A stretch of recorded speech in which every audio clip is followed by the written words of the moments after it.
Queridos irmãos, eu quero saudar a todos com a paz do Senhor. Amém. Queridos, segundo livro de Reis, capítulo 5.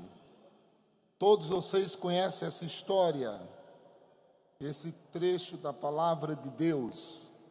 Capítulo 5, versículo 1, 2 e 3. Por favor, abra sua Bíblia e acompanhe, em nome de Jesus.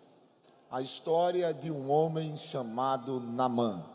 Quem não conhece essa história? Todos conhecem. Essa história, ela serve para ilustrar muitas peças, poemas, mensagens, pregações, estudos. Ela serve para muitas e muitas inspirações. Capítulo 5, verso 1. E Naamã, chefe dos exércitos do rei da Síria, era um grande homem diante do seu senhor, e de muito respeito, porque por ele o Senhor dera livramento aos sírios. E era este varão, homem valoroso, porém leproso. E saíram tropas da Síria e da terra de Israel, e levaram preso uma menina que ficou ao serviço da mulher de Naamã. E disse esta a sua senhora: oxalá que o meu senhor estivesse diante do profeta que está em Samaria, ele o restauraria da sua lepra. Mais interessante nessa história é que nós conhecemos muito o fato dos 7 mergulhos. Geralmente as pessoas que pregam, eles pregam só para dizer: foi no 7º mergulho que Naamã foi restaurado da lepra. Essa história concentra-se nos dias atuais, em todos os momentos, mensagens, ensinamentos, só em relação aos 7 mergulhos. Mas analisando esta história, pedindo a Deus inspiração, o Senhor me revelou algo mais especial dentro dessa história. É a história de alguém que quase é no anônimo, ou quase está no anonimato. É a própria menina. Essa história traz grandes riquezas, grandes lições, grandes ensinamentos, grandes lições de vida. Conhecer um pouco da história da menina. Na realidade, o texto ainda é muito pouco que expõe algo da menina, mas o que expõe é o bastante, porque a palavra de Deus, sendo viva, ela tem 2 maneiras de nos trazer ensinamento. A primeira é a maneira explícita, é o que está escrito no texto e todos sabem, todos vê. Mas a segunda maneira é a maneira implícita, que eu não vejo, mas pelo Espírito Santo ele revela o que está por trás do texto. Precisamos entender isto. Quem era esta menina? De onde veio esta menina? Qual a história desta menina? Quais as lições que esta menina, ela hoje quer repassar para nós aqui? E eu fico me perguntando a história dela, os seus grandes ensinamentos. A Bíblia diz simplesmente, eu quero que você acompanhe comigo, em nome de Jesus, no capítulo 5 e versículo de número 2. E saíram tropas da Síria e da terra de Israel, e levaram presa uma. Pronto, o que vamos conhecer dela aí logo é que ela foi presa. E ela veio da onde? Ela veio das terras da onde? De Israel. Ela sai das terras de Israel. Naturalmente esta menina aprendeu a cantar, aprendeu a conhecer o seu Deus, aprendeu a orar, aprendeu a ter intimidade com Deus. E eu digo aos irmãos, é verdade, as crianças que aprendem a glorificar, a orar e a buscar a Deus, eles não esquecerão jamais este Deus verdadeiro. Ainda que eles se desviem, ainda que nossos filhos eles vão para as drogas, ainda que possivelmente eles vão, irmãos, para todo tipo de orgias aí, mas a palavra viva está na sua consciência, e eles não vão esquecer jamais da palavra de Deus. Por isso que a Bíblia diz: ensina o menino no caminho que deve, e até quando envelhecer mas não é ele que se desvia. O texto é claro.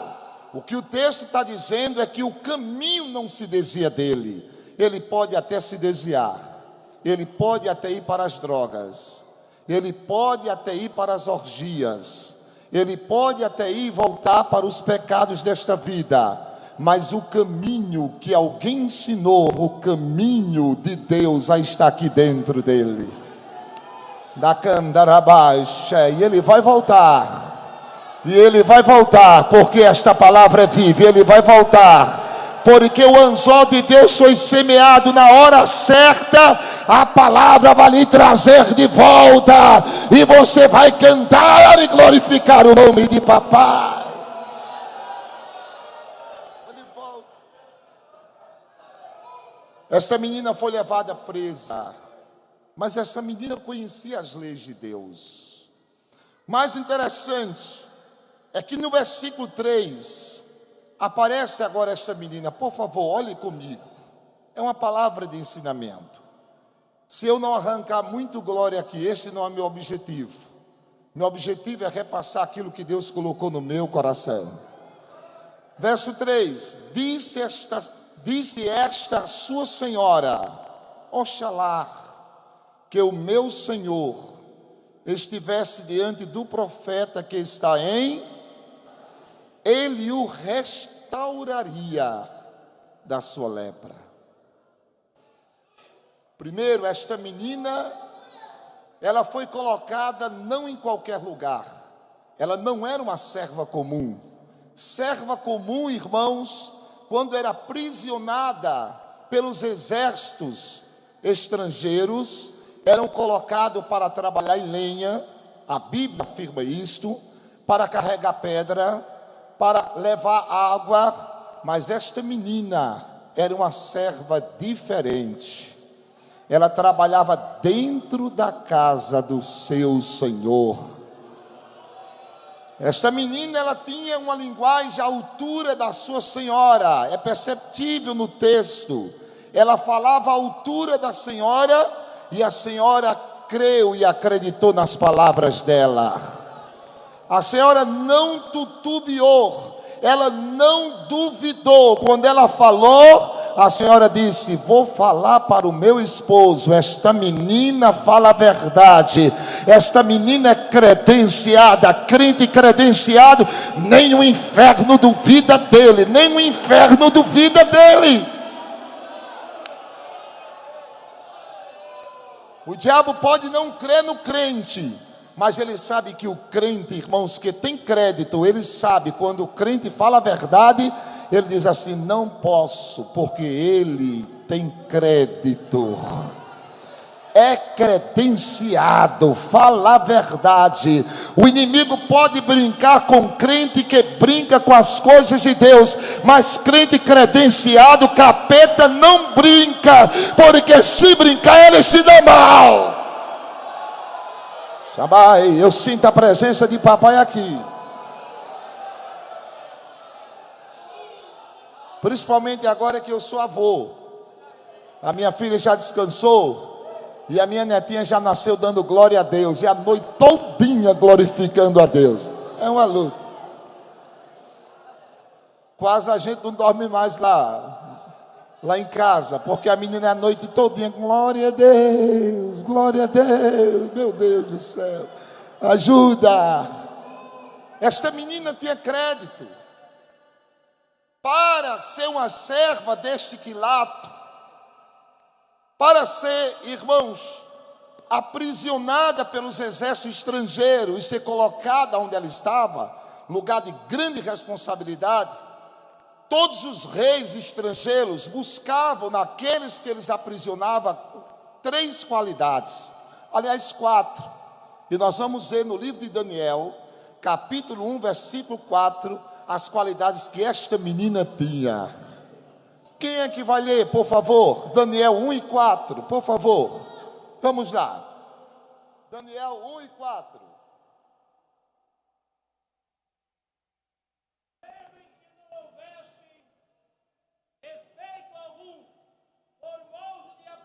Uma. Pode ir. formoso de aparência, instruído em toda a sabedoria, sábio em ciência e entendido no conhecimento, e que tivesse habilidade para viverem no palácio do rei, a fim de que fosse ensinado nas letras e na língua dos caldeus. essa menina, essas qualificações aí foi que o rei exigiu para os 3 jovens, para Sadraque, Mesaque, Abdênego e também o próprio Daniel, para que eles pudessem ter responsabilidades, para que eles pudessem trabalhar com o rei. Esta menina tinha também que ter essas qualidades: inteligência, sabedoria, habilidade perfeita. Mas uma qualidade aqueles jovens tinham, e que esta menina tinha, que os reis não viam, mas que é o grande segredo de todo crente. Que qualidade é essa, pastor? A fé num Deus vivo. A fé num Deus vivo. Não basta ser sábio, não basta ter habilidade, não basta ter ciência, não basta saber trabalhar. O segredo é também ter uma fé no Deus vivo. Saber qual Deus você serve. Você sabe qual é o Deus que você serve? Tem muitos crentes que não sabem. Por incrível que pareça, tem muitos crentes que não sabem qual Deus que eles servem. Tem muitos crentes que duvidam. Eu perguntei uma certa vez a um irmão antigo, e perguntei a ele: você vai para o céu? Ele disse: se Jesus quiser. Eu disse: Jesus quiser não. A Bíblia diz que o Espírito de Deus testifica com o nosso espírito que somos filhos de Deus. Quem sabe é você. Você sabe qual é o seu Deus? Você sabe qual é o seu Deus? Essa menina sabia qual era o seu Deus. Ela sabia que o seu Deus estava acima do rei da Síria, estava acima do seu senhor, que era o próprio Naamã, estava acima da sua senhora. E ela disse assim: olha, mesmo eu indo presa, quando eu chegar lá, eu não vou adorar os deuses da Síria, eu não vou cultuar os deuses da Síria, eu não vou me curvar a eles, me dobrar a eles, porque o Deus que está dentro de mim, ensinado pelos meus pais, é o Deus vivo que reina, que criou os céus e a terra. Ela sabia a quem servia. Ela sabia. Permita dizer uma coisa aqui rápida aos irmãos. Nós estamos vivendo hoje uma situação muito complexa, complicada. Nós estamos vivendo uma fragilidade muito grande em relação à fé. A fé viva, genuína, a fé pura, a fé sincera. Estamos vivendo isto. Estamos vivendo, irmãos, algo assim, uma coisa misturada demais. Ora cremos demais, ora não cremos em nada. Ora chegamos no céu, ora parece que ficamos distante de tudo. E o pior de tudo, sabe o que é? É o cuidado aqui. Eu vou dizer uma coisa muito forte. Qualquer coisa, o nosso pastor, segunda-feira, bota para quebrar aqui, corrige. Mas vou dizer uma coisa muito forte. Queridos, chegou o tempo que nós estamos vivendo muitos crentes viciados em cultos, viciados em círculo de oração, viciado em escola dominical. Pastor, não diga isso, viciado. Uma coisa é você ir para o templo adorar, e uma coisa é você ir por obrigação. Quem veio nesta noite para adorar é diferente, sai daqui diferente.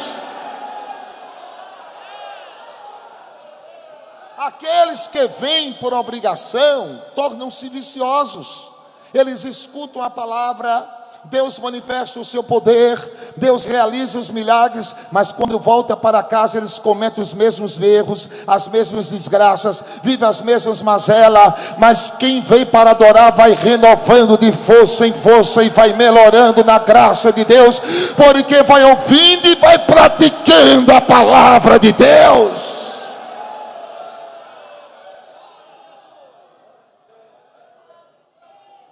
Culto não purifica ninguém. Escola dominical não purifica ninguém e nem perdoa. Quem perdoa é o Deus do culto.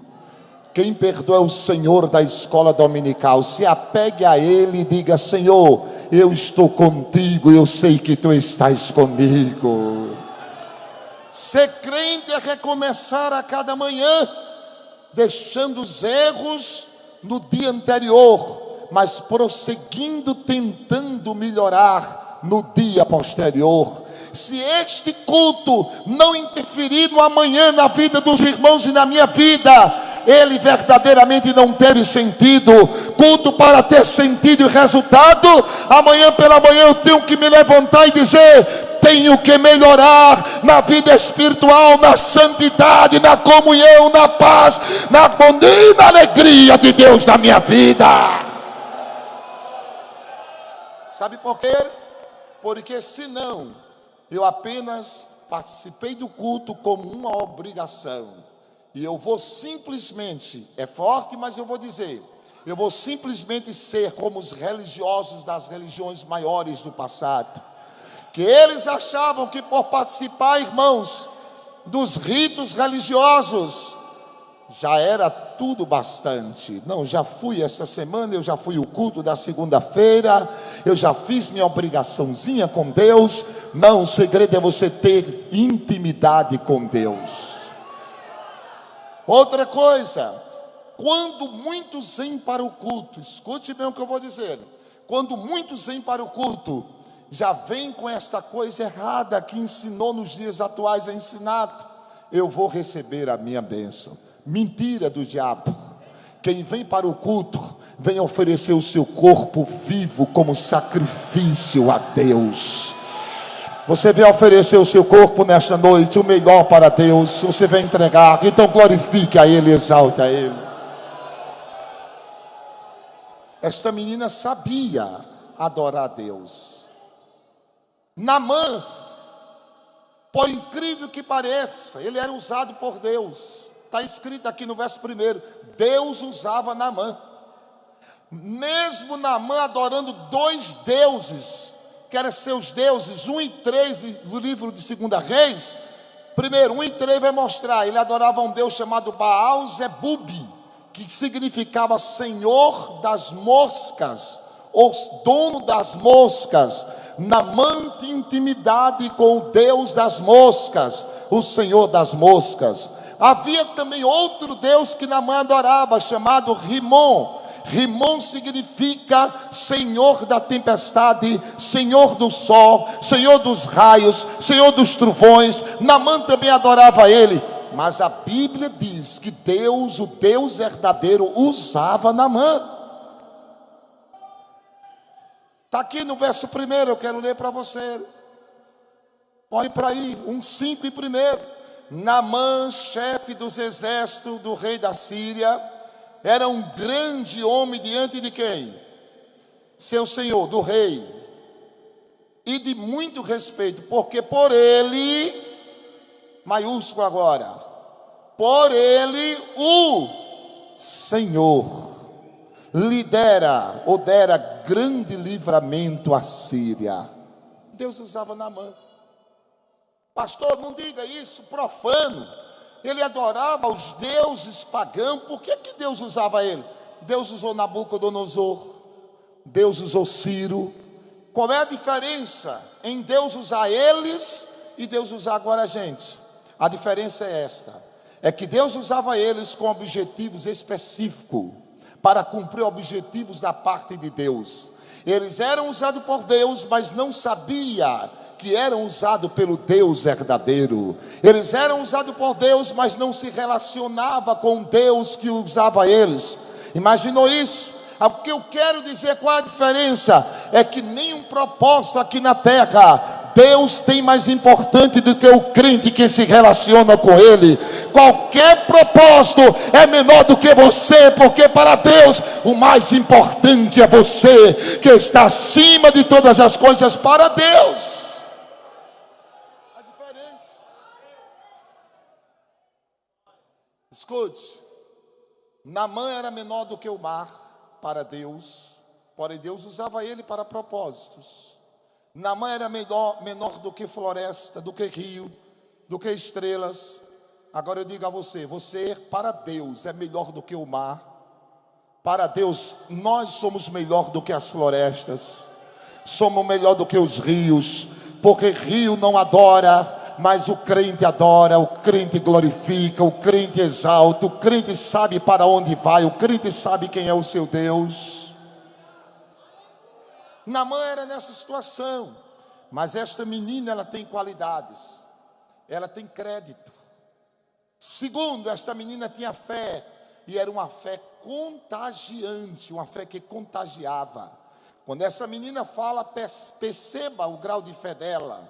No versículo de número 3, olha para cá e você vai ver, olha aí na sua Bíblia. Olha aí, ó. Disse esta a sua senhora: oxalá que o meu senhor estivesse diante do profeta que está em Samaria.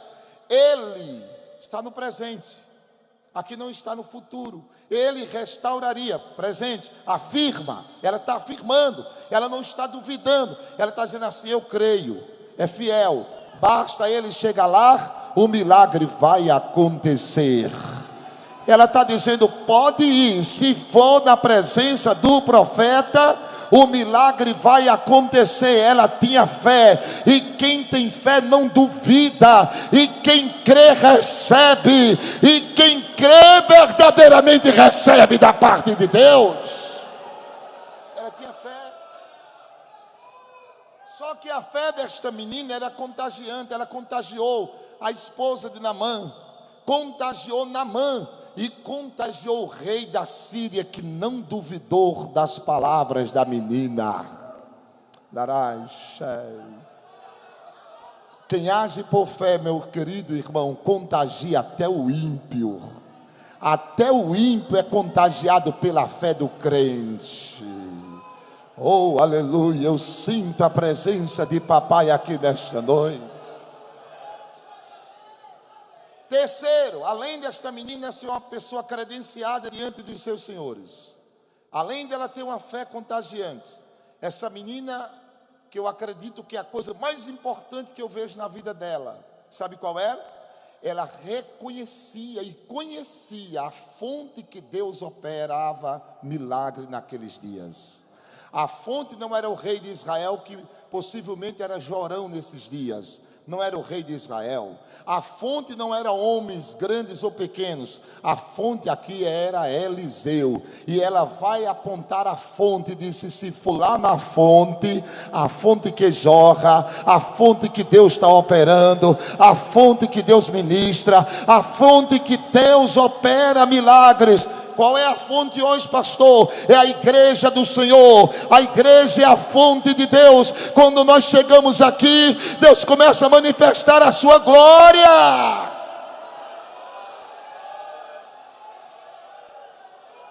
Ela reconhecia a fonte. Ela sabia quem era a fonte. Tem muita gente que sabe qual é a fonte, mas às vezes bloqueia a fonte. Bloqueia a fonte. Tem muita gente que sabe qual é a fonte, mas coloca sujeira na fonte. Exemplo aqui, Geazi. Geazi reconhecia a fonte, mas não respeitou a fonte. Lepra na certa. Recebeu lepra para ele e lepra para toda a sua descendência. Tem algum crente Geazi aqui que não está reconhecendo a fonte? Oh, aleluia. Oh, aleluia. Oh, aleluia. Eu disse no início que meu objetivo não é arrancar a glória dos irmãos. Meu objetivo aqui nesta noite é trazer a palavra em nome de Jesus. Essa menina disse: se chegar o meu Senhor lá, a lepra aí está fedendo, o mau cheiro já é grande dentro da casa, a situação do meu Senhor é de morte, mas tem uma coisa, eu conheço a fonte. Oh, isso é que é fé, isso é que é fé. Eu conheço a fonte. Se chegar lá, se chegar na igreja, meu pastor, minha dirigente, o irmão vai orar, o milagre vai acontecer. Aqui está a fonte.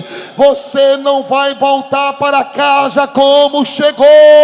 Creia em nome de Jesus e eu ministro a fé contagiante, e Deus está operando milagres nesta noite em nome de Jesus.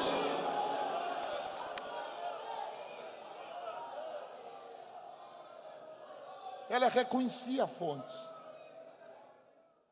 Ela sabia quem era a fonte. Agora vamos lá. O texto é muito claro quando vai dizer que esta menina, além de ser uma pessoa credenciada, uma fé contagiante e reconhecer a fonte, era uma menina ousada. Porque ela podia ter tudo isso, mas se não tivesse ousadia, ela ficava tímida diante de todos ali. Ousadia, irmão. Diante do problema, ousadia. Diante do embaraço, ousadia. Diante dos grandes, ousadia. Diante das dificuldades, ousadia. Quando todo mundo está dizendo não dar, você com ousadia se levanta e diz: para o meu Deus dá. Quando todos estão dizendo que vai se acabar, levante a sua cabeça nesta noite, porque Deus está me dizendo que vai dar tudo certo. Ousadia! Ousadia! Tem que ser ousado. Dá para você se alegrar aí nesta noite? Olha. Na Bíblia Sagrada, Deus, Ele detesta crentes que não são ousados. Pode olhar na Bíblia. As mensagens para os crentes que não são ousados é essa: aquele que coloca a mão arada e olha para trás, o que é que ele diz? Não é apto para quê? Para entrar no reino dos céus. Olha o que ele diz: os covardes que não são ousados, o que é que ele diz? Voltem. Oh, aleluia.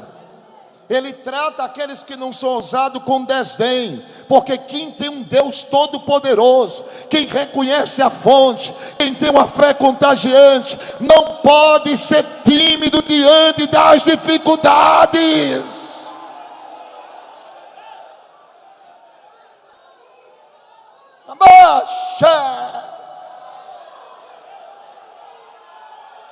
Oh, aleluia. Jesus está aqui nesta noite. E eu quero dizer, vai ser nas minhas poucas expressões, vai ser caco de cão para todo lado naquele negócio. Agora a vitória é tua debaixo do sangue de Jesus. A corda do diabo vai ser quebrada. Ousadia, diz o Senhor dos Exércitos.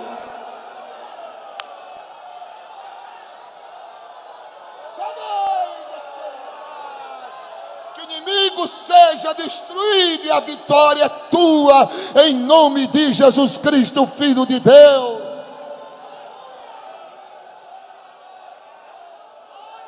Crente não pode.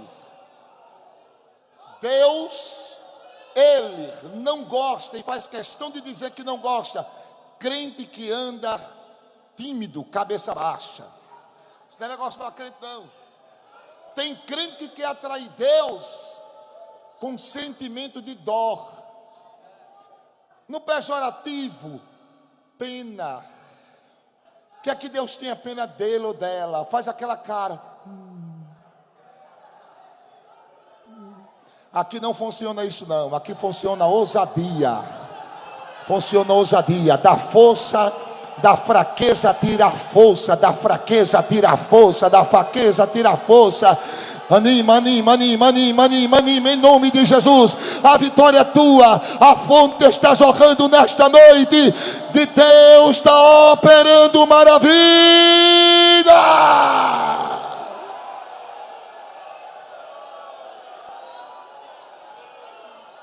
Deus, Ele trata aqueles que não são ousados com desdém. Quem é que lembra dos espias? Quantos espias Moisés mandou olhar a terra? 12. Quantos voltaram tímidos? 10. Foi que Deus fez com eles?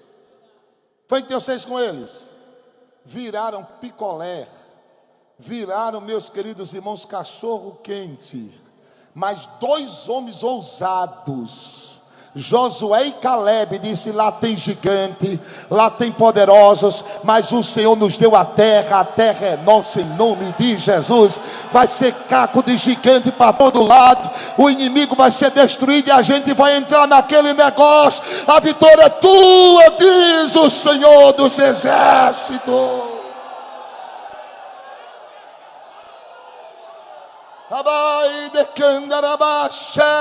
Glorifique, exalte e seja renovado pelo poder de Deus nesta noite. Fala em línguas estranhas da parte de Deus em nome de Jesus. Não queira atrair Deus com sentimento humano de piedade.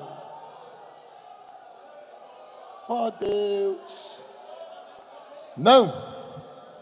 Deus, tu está vendo o meu estado.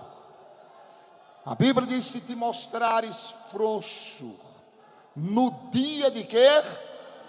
Quão pequena será a tua força. O que é que a Bíblia está dizendo? Se tu te mostrares frouxo no dia da fraqueza, você está acabado. Na fraqueza tirei força. Está fraco, a coisa está difícil, você tem um Deus que está trabalhando. Vitória é minha, vitória é minha, a vitória é minha.